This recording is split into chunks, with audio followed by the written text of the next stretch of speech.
मराठी मॅट्रिमोनीवर मिळतो सगळ्यात जास्त चॉईस। मराठी मॅट्रिमोनीने लाखो स्थळं जुळवली आहेत। यापेक्षा चांगली गोष्ट काय असू शकते? मराठी माणसांची number 1 choice Marathi matrimony. Sunil Tatkare यांच्या बालेकिल्ल्यामध्ये शिंदे गटाचे उपतालुका प्रमुख मनोज खांडेकर यांच्या नेतृत्वाखाली आज हजारो कार्यकर्त्यांनी शिंदे गटामध्ये पक्षप्रवेश केलेला आहे। मंत्री भरत गोगावले यांच्या प्रमुख उपस्थितीमध्ये हा पक्षप्रवेश सोहळा संपन्न झालेला आहे। माझ्यासोबत या संदर्भात बोलण्यासाठी उपतालुका प्रमुख मनोज खांडेकर आहेत। सर, एकंदरीत काय सांगाल, कसा पक्षप्रवेश सोहळा होता आणि किती कार्यकर्त्यांनी पक्षप्रवेश केलेला आहे? 500 ते 600 आता कार्यकर्त्यांनी प्रवेश केलेला आहे। उपस्थित इथे कार्यकर्ते बघायला गेला तर हजारच्या संख्येने उपस्थित होते। एकंदरीत पक्षप्रवेश सोहळा संपन्न झालेला आहे। नेमके हे जे कार्यकर्ते ते कुठल्या पक्षातले होते का याआधी, किंवा सामान्य कार्यकर्ते होते, आणि त्यांच्यानंतर त्या कार्यकर्त्यांचं भवितव्य आपण कशा पद्धतीने ठरवणार आहात? मंत्री महोदयांकडनं काय त्यांना आव्हानात्मक काही त्यांचे प्रश्न आहेत ते सोडवण्यात आलेले आहेत का, किंवा सोडवणार आहेत का? आता जे प्रवेश केलेले ते कार्यकर्ते जे आहेत ते उबाटाचे होते, काही राष्ट्रवादीचे होते, शाखा पक्षाचे देखील होते। तर त्यांचा आता प्रवेश आपण आपल्या पक्षामध्ये करून घेतलेला आहे। आपण उपतालुका प्रमुख आहात, आगामी निवडणुका लागलेल्या आहेत, जिल्हा परिषद लागल्यात, पंचायत समिती लागल्या, नगर परिषद लागल्यात, कशा पद्धतीमध्ये तालुक्याची आपण तयारी केलेली आहे? आता कसं आहे, आपल्या साहेबांनी जे सांगितलं, आम्हाला जे वरून जे आदेश येतात त्या आदेशाप्रमाणे आम्हाला आदेशाचं पालन करावं लागतं। यापूर्वी देखील आम्ही खासदार साहेबांची जेव्हा निवडणूक झाली त्यावेळी आम्हाला आदेश होते की तुम्ही युतीमध्ये काम करायचं। आम्ही खासदार साहेबांचं काम देखील केलेलं आहे। त्याचप्रमाणे आम्ही बीजेपीचे जेव्हा आमदार निवडून दिले तेव्हा आमदार साहेबांचं देखील काम आम्ही त्याच पद्धतीने केलेलं आहे।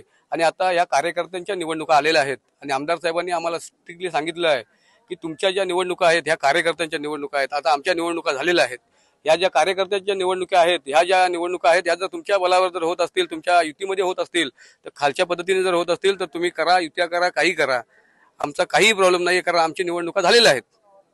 या पद्धतीने आम्हाला आमच्या आमदार साहेबांनी आदेश दिलेले आहेत। आपण कसं धोरण आखलेलं आहे तालुका लेवलला? आता जोपर्यंत आदेश येत नाहीये की युती होणार की नाही होणार, तोपर्यंत आम्ही काहीच हालचाली अजूनपर्यंत केलेल्या नाही। फक्त आपल्या पक्षाची जास्तीत जास्त कशी आपल्याला ताकद दाखवता येईल ते आम्ही प्रयत्न करतोय। आपण उमेदवार निवडलेला आहे का? उमेदवार म्हणजे आम्ही जिल्हा परिषदसाठी आम्ही चेहरा तर आम्ही डिक्लेअर केलेला। आता आम्ही की जर का आमच्या पक्षाकडून जर सीट जिल्हा परिषदेसाठी जर डिक्लेअर केली तर आम्ही सुमित खाते यांचं नाव आता डिक्लेअर करणार आहोत। पक्षाच्या संदर्भामध्ये काय रणनीती आखलेली आहे का तालुका लेवलला? कारण का सुनील तटकरे यांचा बालेकिल्ला आहे आणि आज आपण ऐनगर विभागामध्ये म्हणजे त्यांच्या मुख्य बालेकिल्ल्यातच हा पक्षप्रवेश सोहळा घेतलेला आहे। आता बालेकिल्ला तटकरे साहेबांचं बोलण्यापेक्षा हा बालेकिल्ला जर बघायला गेला तर उबाटाचा होता, कारण आमच्या ग्रामपंचायतमध्ये 15चे 15 सदस्य हे उबाटाचे होते। मला वाटत नाही की तटकरे साहेबांचा एकही ते सदस्य होता आमच्या ग्रामपंचायतमध्ये। तेव्हा असं बोलता येणार नाही की हा तटकरे साहेबांचा बालेकिल्ला आहे। हा तर खरा बघायला गेला तर शिवसेनेचा बालेकिल्ला होता आणि उबाटाचा असल्यामुळे आम्ही आता हा बालेकिल्ला उबाट्यांना जे काम जे करायला पाहिजे होतं इथे आमच्या ग्रामपंचायतमध्ये या कंपन्या वगैरे आहेत त्यांच्या माध्यमातून जी कामं करायला पाहिजे होती CSR फंडातून, आता तुम्ही आता पाहिलाच असाल की आमचा समोरचा हा जो मंदिर आहे या मंदिराची अवस्था तुम्ही पाहिलेली आहे। ही अवस्था पाहिल्यानंतर आम्ही आता ठरवलं आहे की आमची जी ताकद आहे ती ताकद वापरून आमच्या आमदार साहेबांनी आम्हाला सांगितलेलं आहे तुम्हाला जी लागेल ती ताकद आम्ही देऊ आणि त्या माध्यमातून आम्ही कंपनीच्या माध्यमातून म्हणा किंवा आमची जी पुढची जी आता ग्रामपंचायत वगैरे येतील त्या ग्रामपंचायत वगैरे आमचा भगवा फडकवल्याशिवाय आम्ही इथं राहणार नाही, या उद्देशाने आम्ही सर्व गोष्टी पाऊल उचललेला आहे। धन्यवाद सर। हे ते उपतालुका प्रमुख मनोज खांडेकर त्यांनी स्पष्टपणे सांगितलेलं आहे की आगामी स्थानिक स्वराज्य संस्थांच्या निवडणुकीमध्ये भगवा फडकल्याशिवाय आम्ही राहणार नाही। राज वैष्णव, TV9 मराठी, रोहा, रायगड। मराठी मॅट्रिमोनीवर मिळतो सगळ्यात जास्त चॉईस।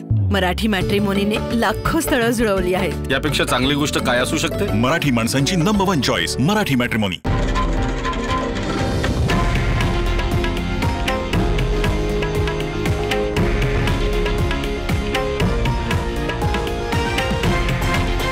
हे आहे देशातील नंबर 1 न्यूज नेटवर्क आणि आपण पाहत आहात TV9 मराठी, एकमेव।